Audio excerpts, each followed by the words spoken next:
Friends, आज के इस वीडियो लेक्चर में हम बात करेंगे आउट ब्रीडिंग डिवाइसेस की। तो पहला ही यहाँ क्वेश्चन आ जाता है, what are out breeding devices.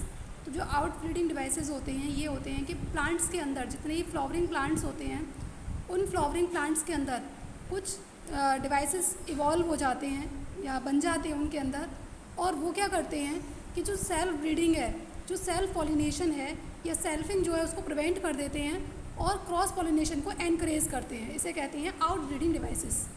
ठीक है, मतलब यहाँ क्या है कि प्लांट के अंदर, प्लांट पे जो फ्लावर्स आ रहे हैं उन फ्लावर्स में क्या हो रही है, लगातार इनब्रीडिंग हो रही है, यानी कि सेल्फिंग उनके अंदर हो रही है। और सेल्फिंग को इसके अंदर कुछ ऐसे डिवाइसेस बन जाएंगे जो सेल्फ पॉलिनेशन है उसको तो वो रिडक्ट कर देंगे या डिस्करेज कर देंगे, और इसके अलावा जो क्रॉस पॉलिनेशन है उसको एनकरेज करेंगे। इसी को हम क्या बोलते हैं, आउट ब्रीडिंग डिवाइसेस इसको हम कहते हैं। अब यहाँ फर्स्ट लाइन क्या लिखी हुई है, repeated self pollination leads to inbreeding depression. अब लगातार अगर किसी भी प्लांट के अंदर सेल्फ पॉलिनेशन हो रहा होगा, लगातार यानी कि रिपीटेड सेल्फ पॉलिनेशन हो रहा है, तो क्या होगा उसमें आगे किसी भी पर्टिकुलर प्लांट के अंदर उसमें जो फ्लावर्स हैं उनमें क्या हो जाएगी, इनब्रीडिंग डिप्रेशन उसके अंदर आ जाएगा। अब इनब्रीडिंग डिप्रेशन क्या होता है, इनब्रीडिंग डिप्रेशन में ऐसे मतलब क्लोजली रिलेटेड स्पीसीज़ आती हैं। क्लोजली रिलेटेड स्पीसीज़ के बीच में जो सेल्फिंग होती है उसी को क्या बोलते हैं, इनब्रीडिंग कहते हैं। अब अगर लगातार सेम प्लांट्स के अंदर, सेम प्लांट्स के फ्लावर्स में अगर लगातार सेल्फ पॉलिनेशन अगर उनमें होता रहेगा तो एक स्टेज ऐसी आती है कि वो उस पॉलन को कोई रिस्पॉन्स नहीं देता है। अगर उसकी स्टिग्मा के ऊपर कितने भी पॉलन्स आकर ऐसे आकर बैठ जाएं, उसको वो क्या है, कोई रिस्पॉन्स नहीं देगा, वो ऐसे ही पड़ा रहेगा और उसके अंदर जर्मिनेशन जो है वो रुक जाएगा, और उसी प्रोसेस को क्या बोलते हैं, इनब्रीडिंग डिप्रेशन हम इसको कहते हैं। ठीक है, आई होप कि समझ में आ गया होगा। अब नेक्स्ट है इसमें, plants have developed methods to prevent self pollination. तो वही बात यहाँ हमने जो आउट ब्रीडिंग डिप्रेशन में समझाई थी कि प्लांट्स क्या करते हैं कि अपने अंदर कुछ ऐसे प्लांट्स में कुछ ऐसे मेथड्स डेवलप हो जाते हैं जो कि सेल्फ पॉलिनेशन को रोक देते हैं।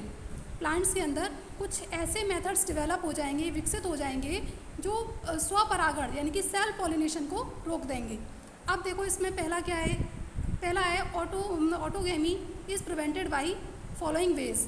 अब आपने सुना था, आप जब हमने पॉलिनेशन समझाया था तो उसमें हमने आपको ऑटोगेमी पढ़ाई थी। ऑटोगेमी आपको पता है कि जब खुद से कोई पॉलिनेशन होता है, अपने आप हो जाता है, कि कोई मतलब किसी एजेंट की उसमें नीड नहीं होती, उसी को हम क्या बोलते हैं, ऑटोगेमी कहते हैं। अब ऑटोगेमी अगर लगातार होती रहेगी तो क्या होगा, इनब्रीडिंग डिप्रेशन आ जाएगा। तो उसी ऑटोगेमी को रोकने के लिए क्या क्या मेथड्स हो सकते हैं, तो पहला है इसमें पहला है pollen release and stigma receptivity not coordinated. तो जब इसमें क्या होगा कि जब पॉलन रिलीज होंगे, pollen release and stigma receptivity not coordinated, pollen release हो जाएं और पॉलन रिलीज़ होने के बाद क्या हो कि जो स्टिग्मा की रिसेप्टिविटी है वो उसके साथ कोऑर्डिनेट ना करे। ठीक है, अब रिसेप्टिविटी कैसे होती है, रिसेप्टिविटी होती है कि ये स्टिग्मा है, हम सिर्फ ऊपर वाला पोर्शन बना रहे हैं, ये स्टिग्मा है, और स्टिग्मा के ऊपर रिसेप्टिविटी कब आती है, जब उसमें से कोई एंजाइम या फिर कोई हार्मोन या केमिकल सिक्रीट होंगे, तभी स्टिग्मा कैसा होगा, उसके अंदर रिसेप्टिविटी आएगी। रिसेप्टिविटी का मतलब क्या है, to receive a pollen, pollen को रिसीव करने की जो रिसेप्टिविटी है उस स्टिग्मा के अंदर आएगी। अगर पॉलन और स्टिग्मा के बीच में अगर स्टिग्मा क्या करे कि उसको, उनके बीच में जो कोऑर्डिनेशन है वो अगर बंद हो जाए तो जो पॉलन उस पर चाहे कितनी भी देर तक आकर बैठा रहे, उसके अंदर क्या है, वो उसको अपने अंदर अडेप्ट नहीं करेगा, और अडेप्ट नहीं करेगा तो उसके अंदर कोई भी जर्मिनेशन नहीं होगा। ठीक है, तो उनके अंदर कोऑर्डिनेशन नहीं होगा, तो इस तरीके से जो ऑटोगेमी है प्रिवेंट हो सकती है। दूसरा यहाँ पर क्या तरीका है, different positioning of the anther and the stigma. तो दूसरा यहाँ पर क्या है कि जो पोजीशन है, पोजीशन एंथर की और स्टिग्मा की अलग अलग हो, है ना, एंथर अलग हो और स्टिग्मा अलग हो, तो भी क्या हो सकता है, ऑटोगेमी जो है वो प्रिवेंट हो सकती है। दोनों दूर दूर होंगे तो भी, जब वो पास में नहीं होंगे तो ऑटोगेमी नहीं होगी, और अगर दूर दूर होंगे तो भी, मतलब दूर दूर होना चाहिए तभी ऑटोगेमी जो है प्रिवेंट हो सकती है। थर्ड इसमें क्या है, प्रोडक्शन ऑफ यूनिसेक्सुअल फ्लावर्स, और ज़्यादा से ज़्यादा जो यूनिसेक्सुअल फ्लावर्स हैं उनका प्रोडक्शन हो। अब यूनिसेक्सुअल फ्लावर्स कौन से होते हैं, यूनिसेक्सुअल फ्लावर्स वो होते हैं जिसमें कोई एक, मतलब कोई एक ही पार्ट उसके अंदर हो, या तो मेल पार्ट हो या फिर फीमेल पार्ट हो, उसे कहते हैं यूनिसेक्सुअल फ्लावर्स। तो यूनिसेक्सुअल फ्लावर्स का प्रोडक्शन ज़्यादा हो। नेक्स्ट है यहाँ पर ways to prevent both autogamy and geitonogamy. अब ऑटोगेमी और जिटेनोगेमी को किस तरीके से हम प्रिवेंट कर सकते हैं, उन दोनों के क्या क्या वेज होते हैं।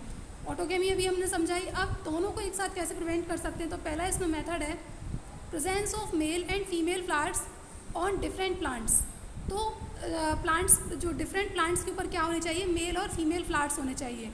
जब डिफरेंट एक प्लांट ये है, दूसरा प्लांट ये है और इनके ऊपर आने वाले फ्लावर्स भी अलग अलग है, तो उनमें जाहिर सी बात है कि सेल्फिंग नहीं होगी और क्या होगा, उनके पास एक ही ऑप्शन बचेगा, वो बचेगा क्रॉस पॉलिनेशन का। ठीक, अब नेक्स्ट है इसमें such that each plant is either male or female.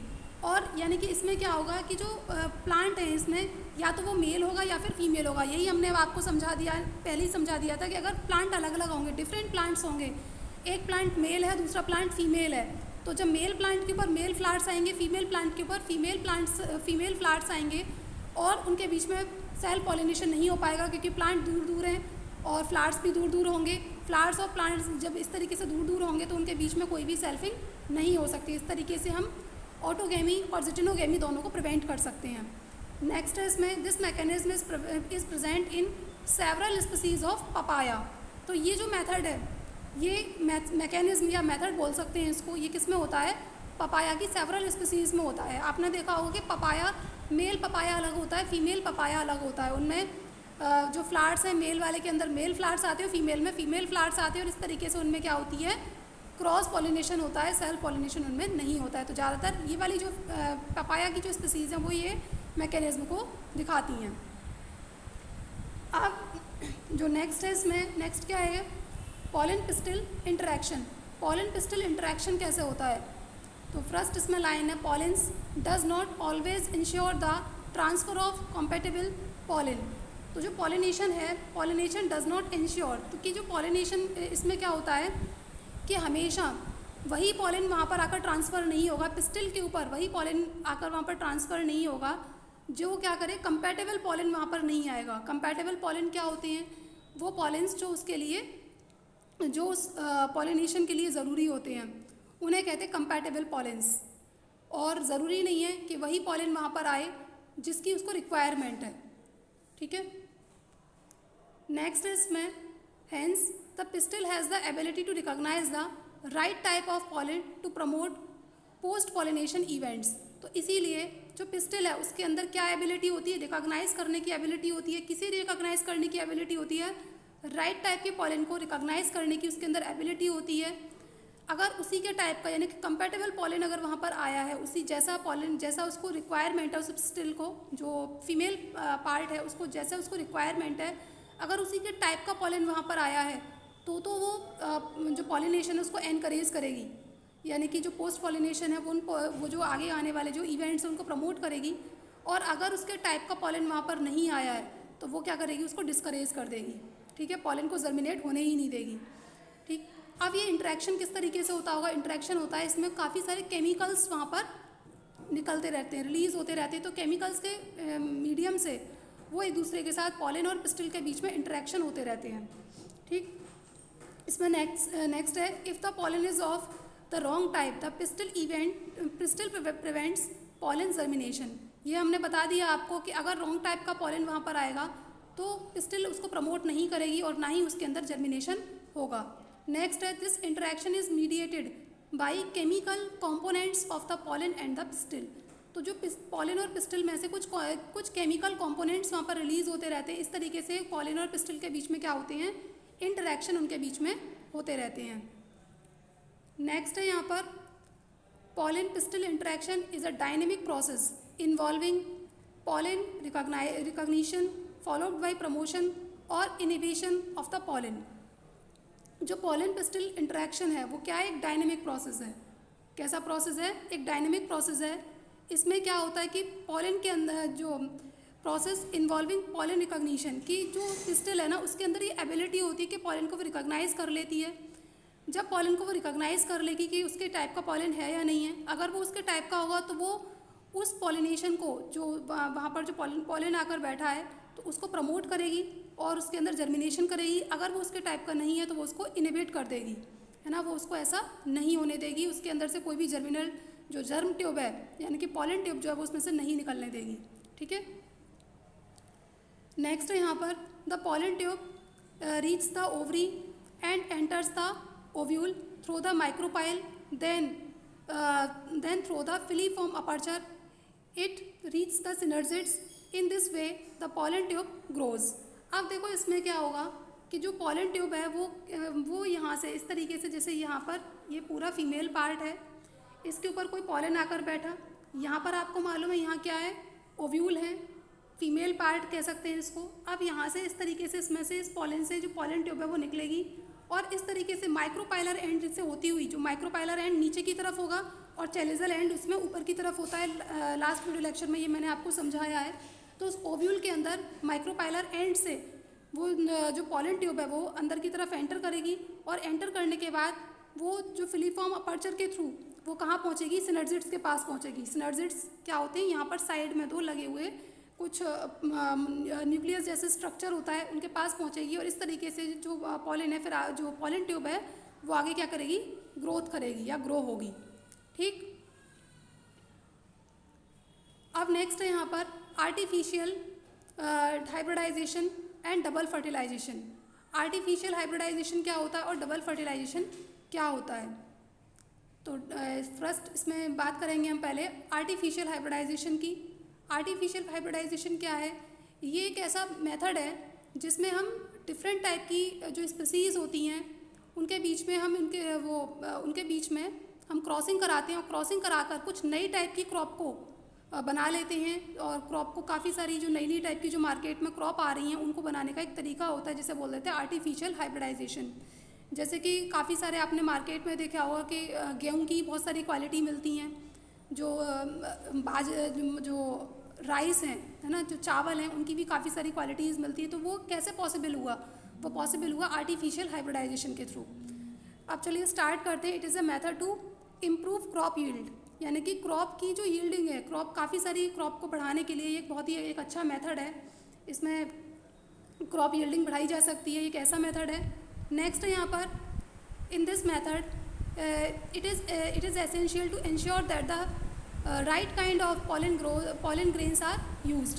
तो इसमें सबसे पहले क्या ज़रूरी है इस मेथड में, ये बहुत ज़्यादा ज़रूरी ये है कि एक सही प्रकार का पॉलन वहाँ पर यूज़ किया जाए, एक सही टाइप का पॉलन वहाँ पर यूज़ किया जाए, ये बहुत ज़्यादा ज़रूरी है। And the stigma is protected from unwanted pollen grains. It is, अब साथ ही साथ जो स्टिग्मा है वो अनवांटेड पॉलन से उसको प्रोटेक्ट किया जाए।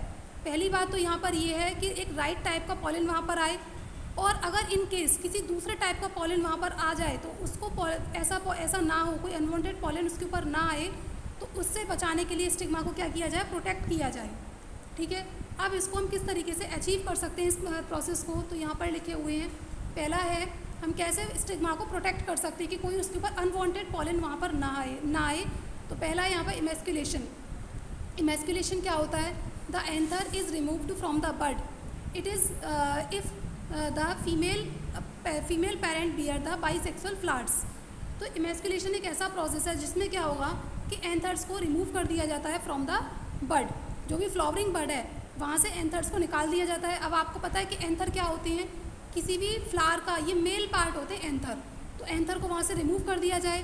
और ऐसा कब होगा, if the female parent bear the bisexual flower, अगर फीमेल पेरेंट के अंदर बाईसेक्सुअल फ्लावर्स हैं, है ना, बाईसेक्सुअल मतलब कि मेल और फीमेल पार्ट दोनों उसके अंदर हैं, तो उसमें से क्या किया जाएगा कि उसमें से जो मेल पार्ट है उसको रिमूव कर दिया जाएगा। ठीक है, इसे बोलते हैं इमेस्कुलेशन। नेक्स्ट है इसमें बैगिंग। अब इमेस्कुलेशन के बाद क्या कराएंगे, हम बैगिंग कराएंगे। बैगिंग क्या होता है, the emasculated flowers is covered by A bag so as not to allow contamination of the stigma by unwanted pollen grains. तो इमेस्कुलेशन एक ऐसा प्रोसेस है जो बैगिंग है वो एक ऐसा प्रोसेस है कि जो भी इमेस्कुलेटेड फ्लावर हमारे पास हैं उनको एक बैग से कवर अप कर दिया जाता है, जिससे कि कोई भी अनवांटेड पॉलन उस स्टिग्मा के ऊपर ना आए और उसको कंटेमिनेट ना करे, यानी कि कंटेमिनेशन ना उसके अंदर हो। तो उसके लिए क्या करेंगे, हम उसको जो स्टिग्मा है उसको कवर अप कर दिया जाता है, और इसी को क्या बोलते हैं, इसी मेथड को हम बोलते हैं बैगिंग। अभी इसके पिक्चर्स हम आपको दिखा देंगे, ये देखिए। इसमें क्या होगा, ये हम पहले आपको दिखा रहे हैं इमेस्कुलेशन का। इमेस्कुलेशन में बाइसेक्सुअल, अगर जो फीमेल पेरेंट है, जो मतलब जो पेरेंट फ्लावर है, अगर उसमें दोनों ही अगर मेल और फीमेल पार्ट्स दोनों प्रेजेंट है, उसे कहते हैं बाइसेक्सुअल। अगर वो ऐसा है तो उसमें से क्या करेंगे, जो एन थर्ड से उनको रिमूव कर दिया जाता है, और रिमूव करने के बाद इसी प्रोसेस को क्या बोलते हैं हम, इमेस्कुलेशन बोलते हैं। इसके बाद देखो ये होती है बैगिंग, कि अब उसमें कोई भी कंटेमिनेशन ना हो, कोई अनवांटेड पॉलन उसके ऊपर ना आकर बैठे, तो उसको प्रिवेंट करने के लिए इस तरीके से हम पर्टिकुलर उस प्लांट को किसी थैली से या फिर किसी ऐसे जार से उसको कवर अप कर देते हैं, जिससे कि कोई भी अनवांटेड पॉलन उसके ऊपर ना आए, कोई कंटेमिनेशन ना हो। अब देखो